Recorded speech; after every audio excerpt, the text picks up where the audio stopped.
In the heart of India, where rivers flow like silver threads and jungles whisper ancient secrets, a stone was born that would become a legend. A blue diamond, gleaming like a shard of the night sky, was unearthed in the 17th century in the Golconda mines, a place rumored to be a battleground for gods and demons. Its size was staggering, 112 carats of raw, untamed brilliance, so mesmerizing that even hardened miners averted their eyes, as if afraid to peer into an abyss. Local priests called it the Eye of Kali, after the goddess of destruction, whose power, they believed, pulsed within the stone. The story begins with Jean-Baptiste Tavernier, a French merchant and adventurer whose obsession with gems bordered on madness. In 1666, he arrived in India, where tales of the Blue Diamond echoed through bustling bazaars. Tavernier wasn't one to believe in curses, but even he felt a chill run down his spine when a priest from the Temple of Kali, where the stone was kept, issued a grim warning: whoever takes this diamond is doomed to suffer. It belongs to the goddess, and she does not forgive thieves. The priest shared a chilling legend. The diamond, it was said, had been torn from a statue of Kali in an ancient temple, where it served as her third eye. On the night it was stolen, the sky split with lightning, and the temple plunged into darkness. The thieves vanished, but their screams, locals claimed, still echoed through the jungles. Tavernier scoffed at these tales. A man of the Enlightenment, he believed reason trumped superstition. Paying a fortune, he claimed the diamond and set sail for France, unaware that his fate was now entwined with something sinister. In France, the diamond fell into the hands of Louis XIV, the Sun King, whose appetite for luxury knew no bounds. The stone was cut to 67 carats, its facets gleaming brighter than ever, but courtiers whispered that something had changed. The diamond felt colder to the touch, its blue glow almost hypnotic. Louis had it set into a gold pendant, which he wore at lavish balls in Versailles. But soon, strange events began to unfold. Courtiers who admired the stone met with misfortune. One of the king's favorites, the Marquis de Montfort, lost his entire fortune in a single night of gambling. A lady who wore the diamond at a ball succumbed to a mysterious fever within a week. Even Louis, who dismissed talk of curses, noticed cracks forming in his seemingly invincible reign. Wars, rebellions, and intrigue plagued his court. Tavernier, back in Europe, wasn't spared either. His business crumbled, and his health deteriorated. In 1689, hoping for a fresh start, he ventured to Russia, but his trail went cold. One legend claims he was torn apart by wild dogs in a snow-covered steppe. The diamond he brought to Europe, now called the French Blue, was already shrouded in whispers of a curse. Meanwhile, in Versailles, the diamond passed from hand to hand. Marie Antoinette, whose love for extravagance would be her downfall, once wore it to a ball. Her laughter rang under crystal chandeliers, but those who saw her that night said the stone's blue glow reflected in her eyes, as if foreshadowing doom. The French Revolution loomed, and the diamond seemed to watch it all with cold indifference. In 1792, amid the chaos of the revolution, the royal treasures were looted. The blue diamond vanished. Some said an English spy stole it, others believed it was hidden in a secret vault, never to be found. One thing was certain: wherever the stone went, it carried a shadow of misfortune. Nearly half a century passed since the diamond disappeared during the French Revolution. Its trail was lost in the fog of war and intrigue, but rumors of the stone that brought ruin persisted. In the early 19th century, it resurfaced in London, a city where wealth and ambition mingled with secrets. Now cut to 45.52 carats, the diamond landed in the hands of English banker Henry Philip Hope. His name would forever be tied to the stone, but like all its previous owners, Hope couldn't foresee the price he'd pay for this treasure. London in the 1830s was a city of contrasts. Opulent mansions stood beside grim slums, and aristocrats competed with nouveau riche to flaunt their riches. Hope, a reserved but ambitious man, bought the diamond from an anonymous seller whose face was hidden in the shadow of a hood. Rumored to be a Dutch jeweler fleeing Paris, the seller glanced nervously around before handing over the stone, whispering, "Guard it well, or it will destroy you." Hope, a rational man, brushed off the warning.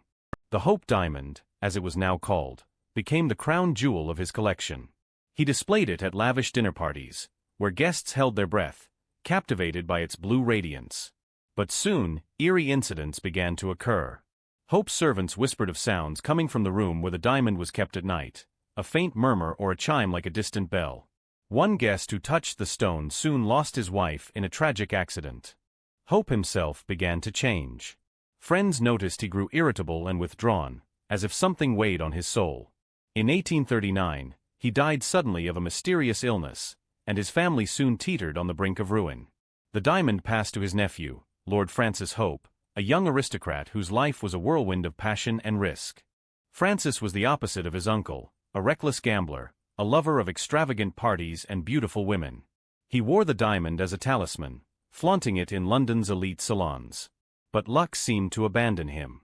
His debts piled up, and friends turned their backs. In 1894, Francis fell for American actress Mae Yohe, whose beauty and boldness made her a stage sensation. They married, but their union was a disaster. Enchanted by the diamond, Mae urged Francis to sell it to settle their debts. In 1901, the Blue Diamond left England for America. Its new owner was jeweler Pierre Cartier, a master of manipulation and myth-making. Cartier knew the stone's mystical reputation was its greatest asset. He fueled rumors of the curse, regaling clients with tales of how the diamond had shattered the lives of its owners. This caught the eye of Evelyn Walsh McLean, a wealthy American heiress whose life was a blend of glamour and tragedy. Evelyn was a woman who defied fate. In 1912, she bought the diamond for a staggering sum. Cartier personally delivered it to her Washington mansion, where Evelyn slipped it around her neck before a mirror. Her reflection in the diamond's blue glow looked almost otherworldly. À course, shiloged. Yelel reraitit miself. But fate had other plans. Evelyn's life began to unravel. Her 9-year-old son died in a car accident. Her husband, Ned McLean, owner of the Washington Post, descended into alcoholism and ended up in a psychiatric hospital. Their daughter died of an overdose at 25. Despite her wealth, Evelyn grew increasingly lonely and broken. She wore the diamond defiantly, as if challenging destiny, but friends noticed her smile had become forced, her eyes hollow. The Hope diamond became a fixture of American lore. It was showcased at glittering dinners, written about in newspapers, and debated in salons. Yet everyone who touched it seemed to pay a price.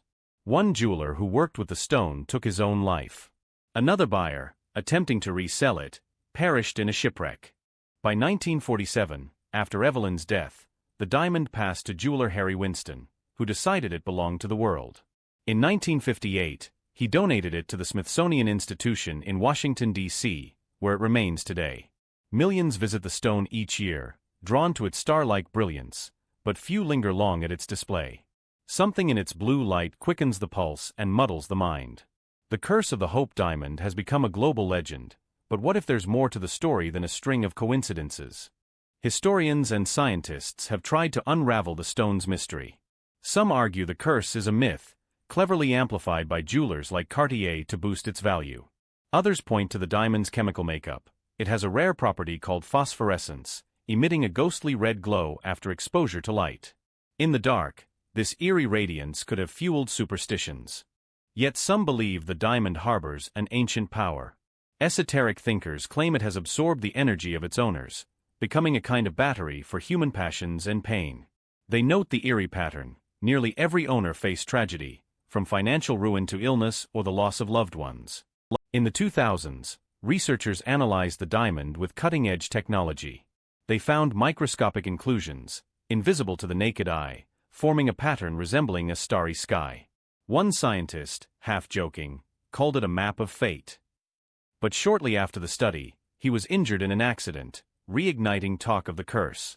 Modern visitors to the Smithsonian report strange sensations near the diamond's display. Some feel an inexplicable chill, others a faint dizziness. One night shift guard swore he saw the stone blink in the dark, though security cameras showed nothing. Perhaps the greatest enigma is the diamond's origin. Indian archaeologists recently proposed it may have been part of a far older artifact, lost to time.